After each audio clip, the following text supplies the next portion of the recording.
ग्रंथराज योगसार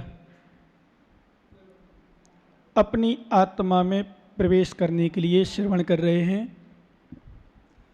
क्योंकि ये परम सत्य है।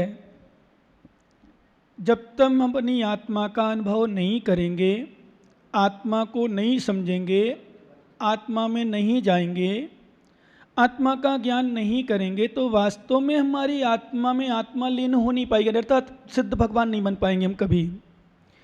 यही कारण है, हमने आपको अनेकों बार बताया है कि हमारी आत्मा ने, माने हमने, इस जीव ने अनंतों बार संयम के भार को ढोया है, संयम को प्राप्त किया है, उपवास किए हैं, व्रत नियम संयम का पालन किया है, तपस्या की है, घोर साधना की है, केस लॉन्च किए, विहार किया, गर्मी सर्दी का कष्ट भी सहन किया।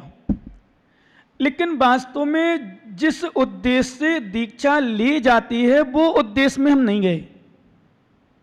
जिस उद्देश्य से संयम ग्रहण किया जाता है वो उस उद्देश्य में हम नहीं गए, और उस उद्देश्य में ना जाने के कारण से अभी तक हम चल रहे हैं संसार में, और चलते रहेंगे ऐसे। जिस उद्देश्य से हमें करना चाहिए या जिस उद्देश्य हम आगे बढ़े वह उद्देश्य हमारा समाप्त हो जाता है, हम बाहरी क्रिया कांड में फंस जाते हैं और आत्मा को नहीं समझ पाते। वो शरीर के सुख, शरीर की प्रतिष्ठा, शरीर की प्रशंसा, शरीर का यश और शरीर के सुख में इतने लवलीन हो जाते हैं कि हम अपने धर्म से च्युत हो जाते हैं। और हमने कल आपको बताया था, सूक्ष्म भावों का हमें भी अपना ज्ञान नहीं रहता, यानी हर जीव को अपना, कि हम वास्तव में कभी कभी हमने बताया था गलत करते हुए भी हमें ऐसा लगता मैं सही कर रहा हूं, गलत सोचने पर भी हमें लगता मैं सही सोच रहा हूं, गलत कहने पर भी सही लगता मैं तो सही कहा। ऐसा देखना, कभी दो की लड़ाई हो और दो की लड़ाई में मान लो घर में किसी की हो, बताओ कौन स्वीकार करता है मैं गलत हूं? हाँ, धर्मात्मा समयनिष्ठ होगा, कथन चरित उसकी गलती होगा तो स्वीकार नहीं। दोनों कहे मैंने तो, कभी पंचायत बिठाओ, परिवार के लोग बिठाओ, साथ में बैठो, चर्चा करो, कौन कहेगा मैं गलत हूं? स्वीकार नहीं करता, ठीक है कंप्रोमाइज कर ले। कंप्रोमाइज मतलब आपस में कहते ठीक है भाई आओ चले ऐसा करेंगे ऐसा करेंगे, ऐसे मान ले। लेकिन गलती स्वीकार नहीं करता व्यक्ति, और गलती स्वीकार ना करने पर यही हमारी गलती चलती रहती है, और यही हम संसार के कारण है। संसार का कोई कारण नहीं है, संसार का यही कारण है, हम गलत को सही मान बैठे हैं और सही को गलत मान बैठे हैं, क्योंकि हम अपनी सोच के अनुसार चलते हैं, अपने मन के अनुसार चलते हैं, हम अपनी बुद्धि से चलते हैं, हम कभी जिनवाणी को नहीं साथ में लेते, कभी हम धर्म को नहीं लेते, हम कभी बड़ोजनों को लेते, हम कभी गुरुजनों को लेते, हम अपने आचार्यों, जो हमारे बड़े बड़े आचार्य, मैं अभी इस विषय में चिंतन कर रहा था, जिसने कल बताया था, एक ही आमनाय के दो मानने वाले हैं, वो पंथ और ये पंथ, जो कहते हैं निश्चय नय व्यवहार नय। एक व्यवहार वाला अपना व्यवहार के पंथ जो कहते हैं हमारी ऐसा ऐसा भी करो, वो कहते नहीं ऐसे तो कुछ है ही नहीं। तो उसकी गाथा चल रही थी, जैसे कल चर्चा आचार्य महाराज ने कहता, ज्ञानी गुरु प्रसाद से जब तक आत्मदेव को नहीं समझोगे तब तक धूर्ता करते रहोगे, तभी तक संसार में भटकते रहोगे, मोक्ष को प्राप्त नहीं कर पाओगे। दूसरी गाथा में गाथा दी आचार्य महाराज ने कि देहा देवल देव जुणु, देह रूपी देवालय में जिनेन्द्र है, और ज्ञानी तू कहां भटक रहा है? ऐसा सेठ केवली ने कहा है, देहा देवल देवजुणु एहो जान रे तू निर्भ्रांत, निशंक, निडर, निर्भय होकर के समझो कि मेरे शरीर में ही आत्मा है, वही आत्मा परमात्मा है। अब इसमें क्या किया लोगों ने, उसको छोड़कर बोले परमात्मा के दर्शन क्यों करना, परमात्मा की आराधना करना, अने एकांत को ग्रहण कर लिया, और एकांत के लिए वो भी एकांत भी निरपेक्ष। हमारे आचार्य भगवान ने संभवतः वृद्ध नए चक्र में एक गाथा दी, तेसा वख्या सुड़िया निर्विख्या दुंडना ते विदुण्या होंती शैल व्यवहार सिद्धि सुनिया दो होदड़ी मेणे। आचार्य भगवान ने लिखा है कि तेसा वख्या सुनिया, थोड़ा सा आप लोग हो सकता है कठिन विषय लगे, सुनना, बच्चे भी सुने, क्योंकि ज्ञान का विषय हो, ज्ञान कठिन भी हो तो भी सुनना चाहिए, क्योंकि किसी भी विषय को अपन पहली बार सुनते हैं तो थोड़ा सा कठिन महसूस होता है, पर असंभव कोई चीज नहीं है। ध्यान रखना, एक बात विशेष ध्यान रखना, असंभव कोई भी चीज नहीं है। हमने कल शाम को एक थोड़ा सा कोटेशन दिया था, आपको एक शब्द दिया था, हम यदि पुरुषार्थ करते हैं, मेहनत करते हैं अच्छे काम में, तो जरूर सफल होते हैं। कहते बुरे काम वाला भी सफल हो जाता पर वो संसार में भटकता है, इसलिए हमने बुरे का नाम नहीं लिया, अच्छा नाम लिया। अच्छे काम में पुरुषार्थ करते हैं, क्योंकि सबसे बड़ा तर्क हमारे पास है, ऐसे भी जीव हमारे बीच में रहे, हमारे बीच में जो भगवान बन गए, अनंत परमात्मा बन गए, सिद्ध बन गए, वो हम क्यों नहीं बन पाए? तो कहीं ना कहीं हमारी कमी रही होगी, कहीं ना कहीं हम कमजोर रहे होंगे, कहीं ना कहीं हमारा सोच हमारा गलत रहा होगा, कहीं ना कहीं हमारी दृष्टि गलत रही होगी, कहीं ना कहीं हमारा भ्रम रहा होगा, कहीं ना कहीं हमारी कसाई जागृत हुई होगी, कहीं ना कहीं पापरूप बुद्धि जागृत हुई होगी। इसी कारण से हम अभी चल रहे हैं संसार में, और कब तक चलते रहेंगे?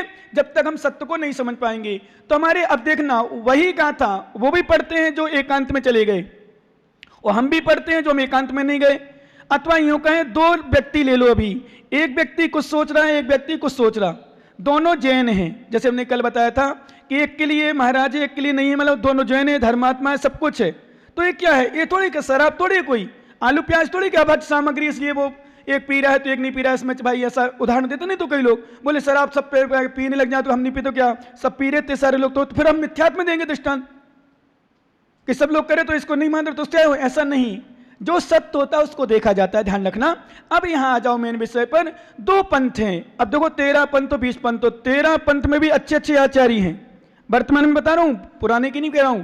वर्तमान में 13 पंथ को मानने वाले अच्छे अच्छे आचार्य हैं, और 20 पंथ को मानने वाले भी अच्छे अच्छे धुरंधर आचार्य हैं, जो निष्पक्ष हैं, निरपेक्ष हैं। निरपेक्ष मतलब पंथ के निरपेक्ष। और 20 पंथ आमनाओं को मतलब आम न्याय को, पंथ को नहीं, क्रिया को मानते हैं। अब बताओ कैसे क्या होगा? शांति सागर महाराज को मानने वाले 13 पंथ भी अपना रहे, और शांति सागर को मानने वाले 20 पंथ भी अपना रहे। शांति सागर महाराज खुद जो क्रिया कराए थे वो 13 पंथ वाले नहीं मान रहे।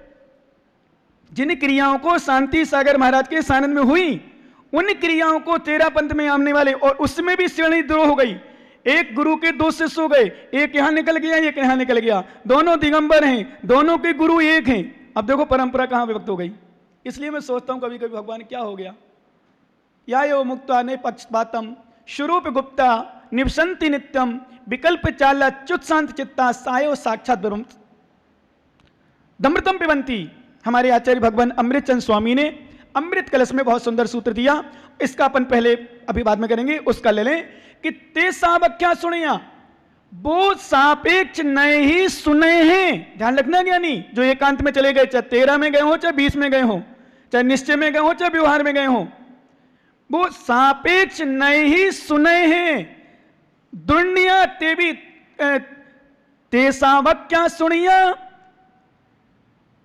निर्वी क्या तेवी दुनिया होती। वही नए जो सापेक्ष वाले थे, वही नए अथवा नए हैं, जो वही नए निरपेक्ष यदि होता है तो वही दुर्नय नहीं माने जाते हैं, अन्य खोटे नहीं माने जाते हैं। और आचार्य महाराज आगे दे रहे, सहल व्यवहार सिद्धि संपूर्ण व्यवहार की सिद्धि सुनिया होती। नियमेण क्या? नियम से सुनने से ही संपूर्ण व्यवहार की सिद्धि होती है। क्या? संपूर्ण। जैसे उदाहरण के लिए 2 पक्ष हैं, अब 2 पक्ष बढ़ खड़े हैं दोनों कटघर में, जैसे मनवा अथवा इसी में ले लो, गुरु में साधु में ले लो। हमने कहा एक कह रहा गलत है, एक कह रहा सही है। अरे भाई दोनों सापेक्ष कथन करो, दोनों बैठो, कंप्रोमाइज करो, देखो कहां क्या है, सुधार करो, इसको निगलेक्ट मत करो। समझ रहे नहीं? जो एक कह रहा है कि मैं मान रहा हूं, एक कह रहा नहीं मान रहा हूं। तू क्यों नहीं मान रहा भाई? तू क्यों मान रहा? ऐसा ऐसा है, ऐसा नहीं इसलिए मान रहा हूं। अरे बैठ कर निर्णय कर। तो फिर जिनको नहीं मानना उनसे कह रहे हैं ऐसा करोगे तो ऐसा हम नहीं करेंगे। फिर समझ में आ रहा कि नहीं? कुछ ऐसा निश्चय नहीं, व्यवहार नहीं। तूने निश्चय नहीं एक अंक को पकड़ लिया, व्यवहार वाले ने व्यवहार को पकड़ लिया, अथवा दोनों उभयाभासी, कोई निश्चय नहीं को भी मानता है, व्यवहार नहीं कोई मानता है, वे को मानता है, न्याय को मानता है, धर्म को नहीं समझ रहा, तो उभयाभासी हो गया। उसके लिए आचार्य महाराज ने कहा, तो आचार्य महाराज कहते हैं ज्ञानी ध्यान रखना, समझो नए क्या चीज है, नए कौन सा नए सापेक्ष है, अने कौन सा नए सम्यक है, कौन सा नए मिथ्या है। तो ते सावख्या सुड़िया सापेक्ष नए। और एक बात और ध्यान रखना, एकांत भी यदि सापेक्ष है तो सही है हमारे लिए। एकांत से भी मान रहा कोई विषय, पर सापेक्ष होना चाहिए। अपेक्षा बताओ हमें, किस अपेक्षा से आप एकांत मान रहे? जैसे पुरुष ही पुरुष ही मोक्ष जाता है। क्या कहा?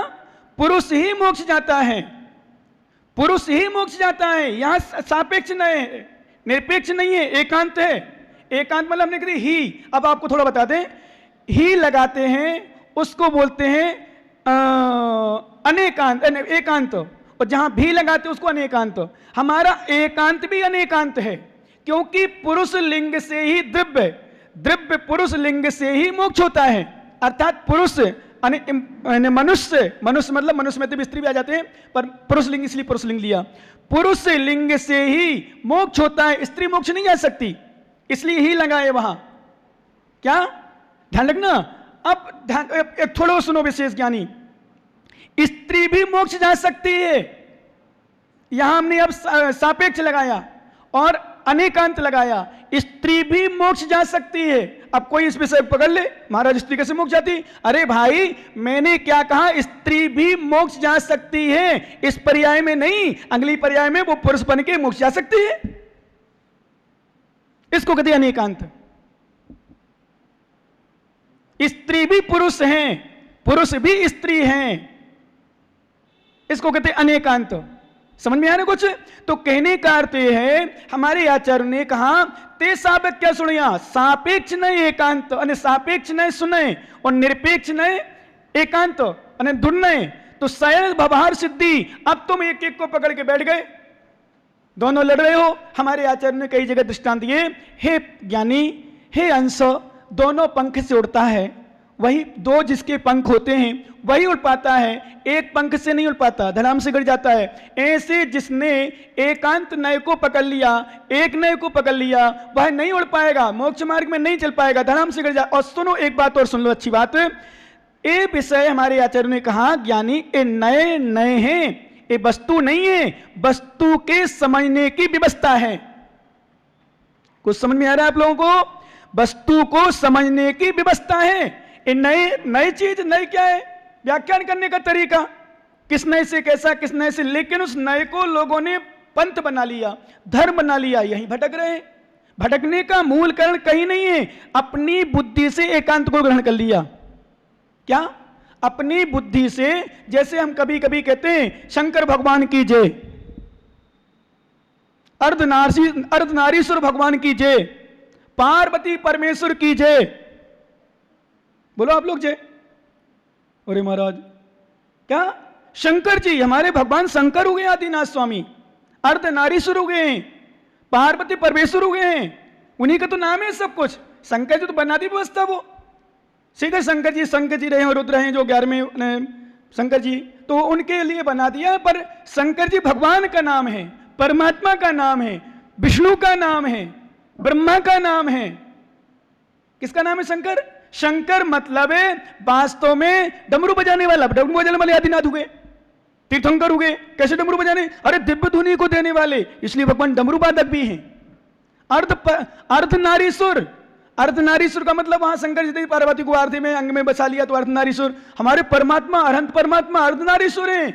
उन्होंने अर्ध अने आधे, ना अरि, आरि अने कर्म नहीं है, ऐसे ईश्वर हैं, परमात्मा है। अनंत परमात्मा को अर्धनारीश्वर कहा गया।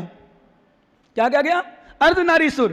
पार्वती परमेश्वर, कैलाश पर्वत पर उन्होंने ध्यान किया, वहां से परम पद को प्राप्त किया, इसलिए पार्वती परमेश्वर हैं। अब आप लोग भटक जाओगे, समझ में नहीं आएगा।